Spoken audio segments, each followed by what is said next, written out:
الحمد لله نحمده ونستعينه ونستغفره ونؤمن به ونتوكل عليه ونعوذ بالله من شرور أنفسنا ومن سيئات أعمالنا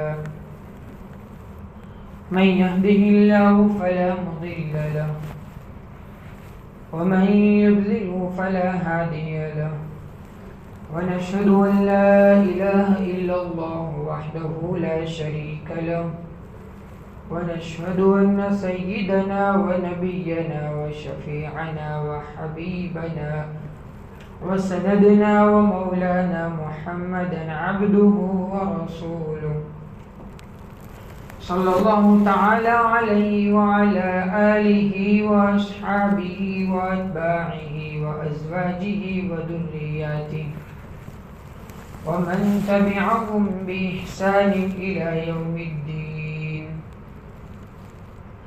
أما بعد فأعوذ بالله من الشيطان الرجيم. بسم الله الرحمن الرحيم. يا أيها الرسل كلوا من الطيبات واعملوا صالحا. وقال تعالى يا أيها الذين آمنوا لا تأكلوا أموالكم بينكم بالباطل إلا أن تكون تجارة عن تراض منكم. وقال النبي صلى الله تعالى عليه وآله وسلم طلب الحلال فريضة بعد الفريضة أو كما قال عليه الصلاة والسلام. صدق الله مولانا العظيم وصدق رسوله النبي الكريم ونحن على ذلك لمن الشاهدين والشاكرين والحمد لله رب العالمين. اللهم صل على محمد في أول كلامنا، اللهم صل على محمد في أوسط كلامنا، اللهم صل على محمد في آخر كلامنا. میرے محترم بزرگوں اور عزیز ساتھیوں، ابھی میں نے ایک آیت کریمہ پڑھی. اللہ تبارک و تعالیٰ اس میں یہ ارشاد فرما رہے ہیں کہ اے ایمان والو اور اے رسول، تم اس مال میں سے کھاؤ جو پاکیزہ ہے، پاکیزہ مال میں سے کھاؤ، حلال مال میں سے کھاؤ. اللہ تعالیٰ فرماتا حرام سے بچو. اور دوسری جگہ ارشاد فرمایا یا ایھا الذین آمنوا لا تأکلوا اموالکم بینکم بالباطل. ایمان والو، تم اس مال کو نہ کھاؤ، لا تأکلوا اموالکم، تم تمہارے اس مال کو نہ کھاؤ جو تمہارے درمیان باطل طریقے سے تمہارے پاس آیا، غلط طریقے سے تمہارے پاس وہ مال آیا، تم نے اس مال کو غلط راستے سے حاصل کیا، ایسے مال کو نہ کھاؤ. اموالکم بینکم بالباطل الا ان تکون تجارۃ عن تراض منکم. ہاں، اس مال میں سے کھاؤ کہ جس کی کمائی تم نے رضامندی سے کی ہو، خرید و فروخت کے درمیان لینے والا اور بیچنے والا دونوں راضی ہو، اور ہر شریعت کا ہر حکم اس میں نافذ ہو رہا ہو، اللہ کا کوئی حکم اس میں نہ ٹوٹ رہا ہو، نبی کی کسی حدیث کے خلاف بات نہ ہو رہی ہو، اس طرح تمہاری بیع ہوئی ہو. کہا کہ اس طرح خرید و فروخت ہوا ہو، اس مال کو کھاؤ، اس کے علاوہ مال نہ کھاؤ.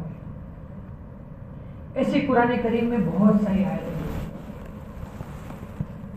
کہ جس میں اللہ تعالیٰ نے بار بار یہ ارشاد فرمایا کہ ایمان والو، پاکیزہ مال کھاؤ، حلال مال سے بچو. یہ تو قرآن کریم کی ایک آیت کریمہ ہوئی. نبی کریم صلی اللہ تعالی علیہ وآلہ وسلم نے ارشاد فرمایا کہ حلال مال کی کمائی کرنا، حلال مال کمانا، حلال مال کے لیے راستے اختیار کرنا، اس کو تلاش کرنا، اس کے لیے محنت کرنا، اس کے لیے سفر کرنا، جد و جہد کرنا. طلب الحلال فریضۃ بعد جیسے اللہ کے اور احکام فرض ہے، ان کے بعد حلال کمائی کھانا اور اپنے گھر والوں کو کھلانا یہ بھی ایک بہت بڑا اہم فریضہ ہے، یہ بھی ایک فرض ہے۔ جیسے نماز پڑھنا فرض ہے اور یہ اللہ کا حکم ہے، اسی طرح حلال کمائی کمانا یہ بھی کہاں کی ایک فرض ہے، سمجھنے کی ضرورت ہے۔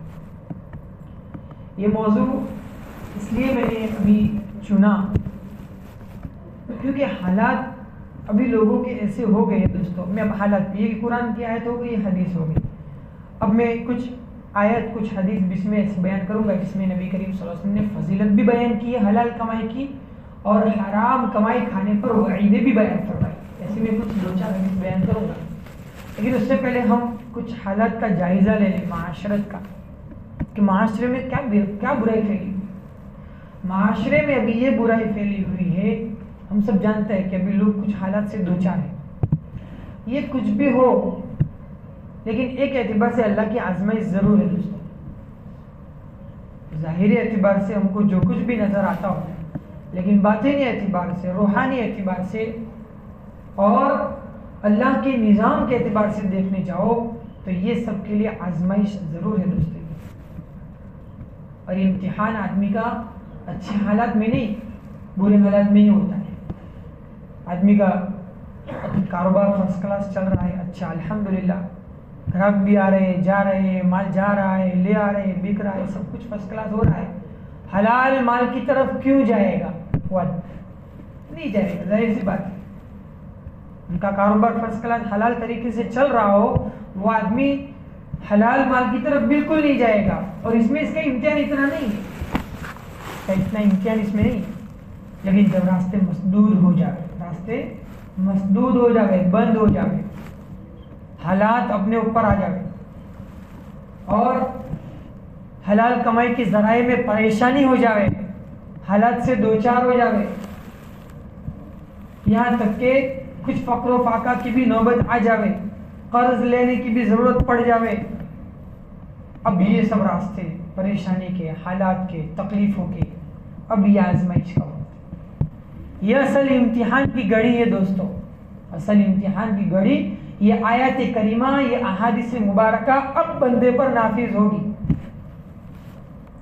اب اللہ ٹٹولے گا، جانچ کرے گا کہ بندے کا ایمان کہاں تک پہنچا ہے، بندہ کہاں تک پہنچا ہے، نماز پڑھتا ہے 5 وقت کی تکبیر اولا کے ساتھ الحمدللہ اور ضروری ہے، تہجد گزار ہے، روزے بھی رکھتا ہے، نوافل، صدقات خیرات سب کچھ کرتا ہے، حلال کمائی میں کتنا اترا ہوا ہے، اب یہاں پر اللہ تک اس کا امتحان، حرام مال سے کتنا بچتا ہے، شک شبے وال سے خود بھی کتنا بچتا ہے، اپنے اہل و عیال کو کتنا بچاتا ہے، اب سمجھ میں آئے۔ ایسے حالات میں، ایسی گھڑی میں دوستو، جو آدمی اپنے ثابت قدم رہا حلال مال کو تلاش کرنے میں، حلال مال کی روزی کو کمانے میں اور حرام مال سے بچنے میں، سمجھ لو کہ یہ سچا پکا مومن ہے۔ نبی کا ایک حدیث بیان کرتا ہوں، حضرت ابو ہریرہ رضی اللہ تعالیٰ عنہ کی روایت ہے، نبی کریم صلی اللہ تعالیٰ علیہ وآلہ وسلم نے ارشاد فرمایا کہ جس آدمی نے حلال مال کی تلاش کی، حلال مال کو کمایا، حرام مال سے بچا اور اس سے اپنے گھر والوں کی پرورش کی، دوستو اللہ کے رسول فرماتے ہیں ایسے آدمی کا چہرہ کل قیامت کے دن 14ویں رات کی طرح چمکتا ہو، حلال مال کھانے والے کی فضیلت، 14ویں رات کی طرح اس کا چہرہ چمکتا ہو۔ ایسی بہت ساری روایتیں، ایک روایت میں جو حلال مال کمائے گا تو سیدھا جنت میں داخل ہو جائے گا، سیدھا جنت میں داخل، ایسی بہت ساری فضیلت والی روایتیں۔ اور ایک روایت میں نبی کریم صلی اللہ تعالیٰ علیہ وآلہ وسلم نے ارشاد فرمایا کہ دنیا کے اندر اس آدمی کو کوئی چیز نقصان نہیں پہنچا سکتی، جو آدمی، جو تاجر، جو کاروبار کرنے والا بزنس مین 4 چیزوں کا اہتمام کر لے۔ تاجر کے اللہ کے رسول نے بہت ساری رولز اور بہت سارے اصول قوانین بیان کیے، تجارت کا بہت بڑا میدان، بہت سارے مسائل ہیں، ہر ایک کے الگ مسائل، محدثین نے اپنی کتابوں میں حدیثیں جمع کی اور مفتیان کرام نے اس کے لیے مستقل باب قائم کیے، کھیتی کرنے والوں کے لیے الگ، تاجر لوگوں کے لیے الگ، اور نوکری ملازمت کرنے والوں کے لیے الگ، سب کے لیے الگ الگ، کاروبار میں بھی سب کے لیے الگ الگ، جو الگ الگ کاروبار کرتا ہے اس کے لیے مستقل الگ، بہت بڑا میدان ہے دوستوں مسائل کا، حدیث کا۔ اللہ ہم سب کو سیکھنے کی توفیق دے۔ نبی کریم صلی اللہ علیہ وسلم نے فرمایا جو آدمی 4 چیزوں کا اہتمام کر لے گا وہ اس کو دنیا کی کوئی چیز اس کو نقصان نہیں پہنچا سکتی، اس کو اپنے تھام لینا، اس کو کرنا ہے، اس کو کرنا ہے۔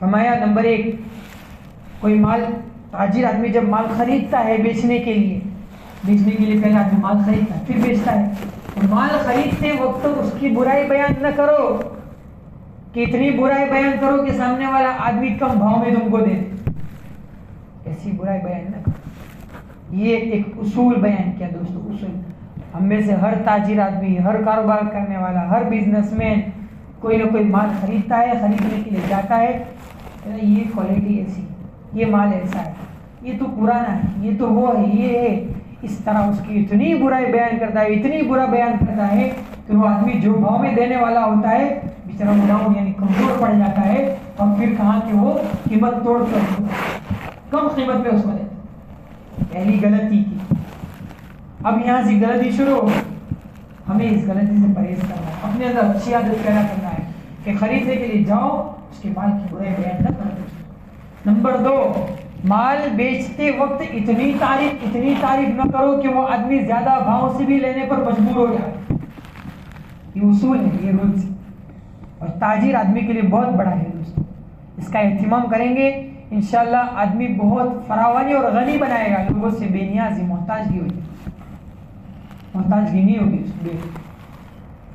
کہ کسی آدمی کو بیچ رہے ہو 50 روپے کی چیز ہے، 100 روپے کی چیز ہے، اتنی تعریف کر رہے ہو، ابھی تو مارکیٹ میں چیز بک ہی نہیں رہی ہے، یہ تو وہ ہے، یہ تو اتنا اچھا ہے، ایسا تو میرے علاوہ تو کوئی بیچ ہی نہیں سکتا ہے، میں بہت دور سے لاتا ہوں، یہ سب ساری باتیں کر کے اتنی تعریف کرو، اتنی تعریف کرو، اتنی تعریف کرو، اور اس کا بھاؤ بڑھا دو کہ سامنے والا آدمی لینے پر کیا ہو مجبور ہو، اور زیادہ یہ بھی غلط ہے، تعریف ہے۔ تو خریدتے وقت اتنی برائی نہ بیان کرو، بیچتے وقت اتنی تعریف نہ کرو۔ نمبر 3 پر فرمایا کہ کسی چیز کو جھوٹ بول کر نہ بیچو۔ تاجر آدمی کے لیے بہت ساری وعیدیں ہیں کہ اللہ کے رسول فرماتے ہیں کہ میں نے بہت سارے تاجروں کو جہنم میں دیکھا، وجہ کیا تھی کہ اکثر تاجر جھوٹے ہوتے ہیں، اکثر تاجر لوگ جھوٹ بول کر بیچتے، میں نے اتنے میں دی آپ کو تو اتنے میں دے رہا ہوں، ضرورت نہیں ہے۔ مفتیان کرام نے بیان کیا ہے کہ تم کوئی چیز بیچ رہے ہو تو ضروری نہیں ہے کہ تم کتنے میں لائے اس کو بتاؤ، ضروری نہیں ہے بھائی میں کتنے میں بھی لایا مجھے اتنے میں بیچنا ہے، آپ کو لینا ہے تو ٹھیک، نہیں تو کوئی بات، سامنے سے چل کر کیوں جھوٹ بول کر بتاتی ہو کہ میں اتنے میں لایا اور اتنے میں بیچتا ہوں؟ یہ عام مطلب ہمارے معاشرے میں بیماری اس لیے کہتا ہوں، ہمارے اندر یہ بیماری پائی جاتی ہے، مت بتاؤ میں کتنے میں لایا، بس یہ چیز میری ہے، میں اس کا مالک ہوں، مجھے اتنے میں بیچنا ہے، اگر آپ کا دل لگتا ہے آپ کو ضرورت ہے تو آپ لوگ کوئی زور زبردست جھوٹ بول کر۔ اور فرمایا نمبر 4 پر قسم بہت زیادہ مت کھاؤ۔ تاجر لوگوں کے بارے میں بار بار اللہ کے رسول نے فرمایا تاجر لوگ قسم بہت کھاتے ہو، جھوٹی سچی سب طرح کی قسم کھاتے ہیں، اور قسم کھانے والا آدمی حدیث میں اس کی برائی بیان تو وعید میں زیادہ قسم کھانے والا آدمی اللہ کی نظروں سے گر جائے، زیادہ قسم کھانے والا آدمی اللہ کی نظروں سے گر جائے۔ اس لیے تاجر لوگوں کے لیے یہ چیز خاص طور پر اس کا دھیان رکھنا ہے، اور ایسی چیزیں دوستوں حلال کمائی اور حلال لقمہ کھانا، اپنے گھر والوں کو کھلانا، یہ صرف قرآن حدیث اور اس کی بات نہیں ہے، بلکہ دیکھنے جاوے ایک لمحی نظر سے آدمی دیکھنے جاوے تو حلال کمائی کا اور حلال مال کا اتنا فائدہ ہوتا ہے، اتنا فائدہ ہوتا ہے کہ خود بخود اس کا دل اچھے کام کرنے پر آمادہ ہوتا ہے، خود بخود اس کا دل چاہتا ہے میں کب مسجد میں جاؤں، کب اذان ہوگی، کب نماز کا وقت ہوگا، کب میں مسجد میں جا کے نماز پڑھوں، کب قرآن کریم کی تلاوت کروں، کب ذکر کرتا رہوں، کب میں گناہوں سے بچوں، کب میں اللہ کی نافرمانی نہ کرنے سے رکوں۔ یہ ساری باتیں جو ہیں نا، یہ حلال کمائی کھانے پر دل، ساری عبادت کا دار و مدار، سارے گناہوں کا دار و مدار، اصل روح کے اعتبار سے دیکھنے جاؤ تو یہ حلال کمائی کے ہوتا ہے۔ جو آدمی حلال کمائی کھاتا ہے اس کو نماز کی توفیق ہوتی ہے، حلال کمائی کھاتا ہے قرآن کریم کی تلاوت کی توفیق ہوتی ہے، حرام مال سے بچتا ہے، کہاں کہ اس کو ہر نیک کام کرنے کے اور دل میں جذبہ پیدا ہوتا ہے۔ اگر حرام کمائی کھاؤں گے دوستو علماء نے اور میں بھی بہت دنوں سے اس پر تھوڑا غور و فکر کر رہا ہوں، تھوڑا مطالعہ بھی کر رہا ہوں، بہت ساری چیزیں جاننے ملی. دیکھا کہ جو آدمی حرام کمائی کھاتا ہے، شک شبے والا مال کھاتا ہے، حرام سے اپنے آپ کی پرورش کرتا ہے، تو کہاں کہ اس کے بارے میں لکھا ہے کہ اس کے دل کا سکون چھین لیا جاتا ہے. چین، سکون، آرام، راحت، عافیت، خیر، برکت سب کچھ ختم ہو جاتا ہے. آدمی کے دل میں ڈر پیدا ہو جاتا ہے، بے چینی پیدا ہو جاتی ہے اور غفلت طاری ہو جاتی ہے. ایسی غفلت طاری ہو جاتی ہے، اذان ہو رہی میں پڑھ لوں گا، جب جماعت کے بغیر ایسے پڑھ لوں گا، پھر وقت ہو جاتا ہے، ابھی تو وقت ہے 10 منٹ پڑھ لوں گا، پھر وقت ہے، کل ختم ہو جاتا ہے، نماز گئی. ایسی غفلت طاری ہو جاتی ہے. اس کا اصل سبب جو ہے ایک ذریعہ کہا کہ وہ حرام مال، حرام لقمہ. یہ دوستوں ایک واقعہ سنا کر ختم کر دو بات. حضرت ایک مبارک نام کے ایک شخص تھے، انہوں نے ایک نوکری تلاش کی. ایک باغ میں ان کو نوکری ملی، ملازمت ملی. بادشاہ مالک جو تھا باغ کا، انہوں نے ان کو ملازمت کے لیے رکھ لیا. کافی سالوں تک ملازمت کی، نوکری کی ان کے باغ کے اندر. کھیت میں، باغ میں پانی پلانا، پھل کو کاٹنا، پھل نکال کر دینا، سب کچھ سارا کام کرتے تھے، برسوں سے کرتے تھے. ایک مرتبہ مالک نے کہا مبارک ادھر آؤ. آئے، آنے کے بعد کہا کہ پھل میں سے میٹھے انگور لے کر آؤ. مہمان آئے ہوئے میٹھے انگور لے کر آؤ. وہ گئے باغ میں، انگور لے کر آ گئے. مالک نے انگور چکھے، دیکھے کھٹے ہیں، ڈانٹنا شروع کر دیا. کہا کہ تم کو اتنا پتا نہیں ہے کہ انگور کون سے میٹھے ہوتے اور کون سے کھٹے ہوتے؟ کتنی عمر تمہاری نکل گئی، کتنے سال تمہارے ہو گئے باغ میں کام کرتے کرتے، اور تمہیں اتنا پتا نہیں کہ میٹھے اور انگور کھٹے کون سے ہوتے؟ تم کھٹے انگور لے کر آئے. تو کہا ایسا کیوں کرتے ہو؟ انہوں نے جواب دیا، وہ جواب سننے کے لیے. ایسا احتیاط ہمیں اپنی زندگی میں لانے کا ہے. ایسا ہے جب جا کے ہماری اولاد پھر ایسی بنے گی. کہا کہ مالک آپ نے مجھے ملازمت کے لیے رکھا ہے، نوکری کے لیے رکھا ہے، اور آپ نے مجھے آج تک کبھی انگور یا اور کوئی پھل کھانے کی اجازت نہیں دی. آپ نے صرف مجھے کام کے لیے رکھا ہے، کبھی کھانے کی اجازت نہیں دی. اتنے برس ہو گئے میں نے آج تک کوئی انگور نہیں چکھا.